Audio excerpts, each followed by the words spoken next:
बिस्मिल्लाहिर्रहमानिर्रहीम। अस्सलाम वालेकुम। मोहतरम नाजरीन, अल्लाह तबारक व ताला ने हर जानदार के लिए मौत का वक्त और जगह मुतय्यन कर दी है। और मौत ऐसी शे है कि दुनिया का कोई भी शख्स, वो काफिर या फाजिर, हत्ता कि दोहराई ही क्यों ना हो, मौत को यकीनी मानता है। अगर कोई मौत पर शक व शुबा भी करे तो उसे बेवकूफ़ों की फहरिस्त में शामिल किया जाता है, क्योंकि वो जितना भी इस दुनिया में जी ले, जहाँ भी जाए, लेकिन इसने मौत का जायका तो लाजमी चखना है। और रूह परवास करने का वक्त बड़ा हैबतनाक होता है। कहा गया है कि गुनाहगार की रूह जिस्म से ऐसी निकलती है जैसे मखमल का कपड़ा जाड़ियों पर डालकर फिर जोर से खींचा जाए, जबकि मोमिन की मौत गोया आटे से बाल निकालने की मुतरादिफ है। वो लम्हा जब रूह जिस्म से निकल रही होती है, उस लम्हे को आलम सुकरात कहते हैं, जो बड़ा ही खतरनाक मंजर होता है। उसके बाद जो आलम शुरू होता है उसे आलमी बरज़ख कहते हैं, यानी कब्र। सबसे पहले उसकी रूह पाँव से निकलना शुरू हो जाती है और आखिर में सर से निकलती है। अगरचे दिमाग कुछ लम्हे जिंदा रहता है। जब इंसान मर जाता है या उसकी रूह परवाज हो जाती है तो उसे यूँ लगता है वो ख्वाब देख रहा है। उसके साथ जो जो होता उसे यही महसूस होता है कि वो ख्वाब में है। जब उस मुर्दे को नहलाया जाता है, उसको कफन पहनाया जाता है, कब्र में उतारा जाता है, वो रूह सब कुछ देख रही होती है और ये बंदा महसूस कर रहा होता है कि शायद ये ख्वाब हो, यानी कि वो इन सब मामलात को देख रहा होता है। वो देख रहा होता है कि उसकी वालदा रो रही हैं, वो देख रहा होता है कि उसका भाई रो रहा है, जितने लोग रो रहे होते हैं सब उसकी आंखों के सामने होते हैं। उसे बस इतना पता होता है कि जो सब कुछ हो रहा है वो ख्वाब देख रहा है। उसके बाद आलम बरज़ख शुरू हो जाता है। उसके अहलो अयाल उसकी जिस्म खाकी को कब्र में दफना कर घर की तरफ रवाना हो जाते हैं। तब दो फरिश्ते आते हैं और एक उसे खांधे से हिलाता है ताकि वो उठ बैठे। तो उसका जो ख्वाब था अब वो इससे बेदार हो चुका होता है और सबसे पहले वो अपने कफन को हाथ लगा कर कहता है कि मेरा लिबास कहाँ है और मैं कहाँ हूँ। उस वक्त तब उसे एक फरिश्ता बताता है कि वो मर चुका है और अब वो अपनी कब्र में बैठा है। वो फरिश्ते जो उसकी कब्र में उतारे जाते हैं उन्हें मुनकिर नकीर कहते हैं।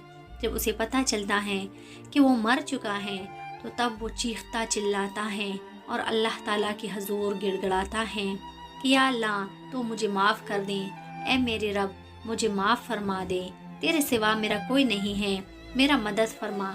अगर वो मुसलमान होगा, ईमान वाला होगा और उसने अच्छे अमाल की होंगे तो अपने सवालों का जवाब ठीक तरह से देगा, तो वही कब्र उसी के लिए बाग़ बहशत बन जाएगी। अगर उसने बुरे अमाल की होंगे और लोगों को सताया होगा या गुनाह कबीरा करता रहा होगा तो उसे सख्त सज़ा दी जाएगी और उस वक्त पछतावे के सिवा कुछ नहीं होगा और क़यामत तक वो उसकी सज़ा के भट्टे में जलता रहेगा।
چھوڑ دو گے تو میں اللہ تعالیٰ سے دعا کرتا کہ وہ تمہیں قبر کے عذاب کو سنا دے جو میں سنتا ہوں۔ حضرت عبداللہ بن مسعود رضی اللہ تعالیٰ عنہ سے روایت ہے کہ رسول اللہ صلی اللہ علیہ وسلم نے فرمایا، بے شک مردوں کو ان قبروں میں عذاب دیا جاتا ہے یہاں تک کہ چوپائی ان کی آوازیں سنتی ہیں۔ یاد رکھیے، عذاب قبر سے مراد عذاب برزخ ہے۔ جو بھی اس کا مستحق ہوگا اسے یہ عذاب چکھنا پڑے گا،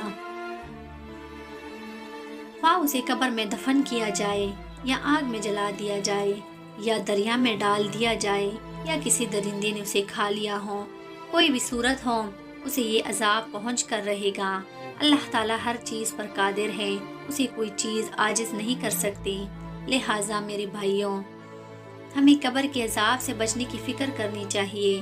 رسول اللہ صلی اللہ علیہ وآلہ وسلم کے ارشاد ہے، نیت کے ساتھ اس کے پیچھے 3 چیزیں جاتی ہیں، اس کے گھر والے، اس کا عمل اور اس کا مال، پھر 2 چیزیں واپس لوٹ آتی ہیں اور ایک ہی چیز اس کے ساتھ باقی رہتی ہے۔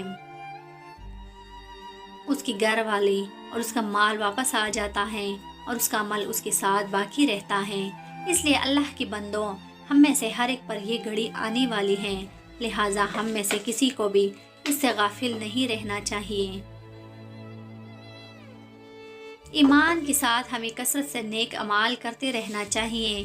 کب ہم پر یہ گھڑی آ جائیں ہم میں سے کسی کو معلوم نہیں۔ ہم ہر روز، ہر گھنٹہ، بلکہ ہر لمحہ اپنی موت کے قریب ہوتے جا رہے ہیں۔ سال، مہینے اور دن گزرنے پر ہم کہتے ہیں کہ ہماری عمر اتنی ہو گئی، لیکن حقیقت یہ ہے کہ یہ ایام ہماری زندگی سے کم ہو گئی۔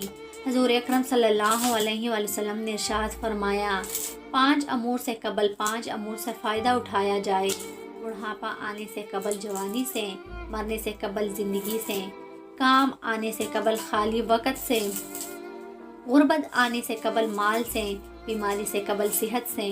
لہٰذا ہمیں توبہ کر کے نیک اعمال کی طرف سبقت کرنی چاہیے۔ اللہ تعالی ہم سب کو مرنے سے قبل مرنے کی تیاری کرنے کی توفیق عطا فرمائے اور ہمیں دونوں جہان کی کامیابی و کامرانی سے نوازے۔ آمین ثم آمین۔